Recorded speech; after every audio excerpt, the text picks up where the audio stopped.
మంచిగా అయితే మాకు ఇప్పుడు కష్టపడి కట్టుకున్నాం. ట్యాంకి కాడి నుంచి 2 గుట్టలు సన్న ఇప్పుడు ఇది 3వసారి మేము కట్టుకోవటం. నెల నుంచి పనులు లేకోకుండా ఏం లేకోకుండా ఈయన సాయం చేస్తాడని ఈయనకి డబ్బు లేకుండా ఓటెత్తి ఇలా అన్యాయం చేసి ఎవరికేసారమ్మా? ఎవరికేసారు? ఎవరికైతే జగన్ రేవంత్ రెడ్డి గెలవాలని రూపాయి లేకోకుండా గెలిపించినాం. ఏమో ఈ ఒక్కసారి ఆయన కొంచెం సాయం చేస్తాడని. కరెంటు సంవత్సరం నుంచి లేదు, నీళ్లు లేవు, నిప్పులు లేవు, కడుపుతా ఉన్న పిల్లలు అన్ని. నెల నుంచి పోలీసు వాళ్ళు వచ్చినా కూడా ఒకరోజు తిని ఒకరోజు తినకుండా ఉన్నాం సార్.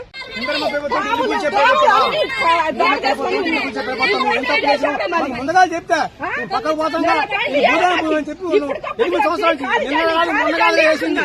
8 సంవత్సరాల నుంచి ఉంటాను చెప్పి బాబు మీ కాదు చెప్తాను. అసలు ఎవరు చెప్పు లేదా ఏం లేదా అటాటికి వచ్చి హైకోర్టు ఆర్డర్లు గౌరవించరా, ఏపీ గౌరవించరా, ఏమీ చేయరా? ఇది న్యాయమేనా?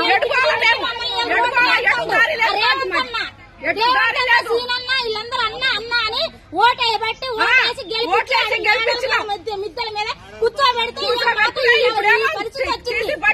పరిస్థితి తీసుకొచ్చాను మమ్మల్ని. మా సంవత్సరాలు బట్టి ఇక్కడ ఉంటున్నాం. ఇక్కడ ఉంటున్నామండి. కనీసానికి ఎప్పుడు ఏ రోజైనా కంటి నిండి నిద్రపోలేదు నీవు.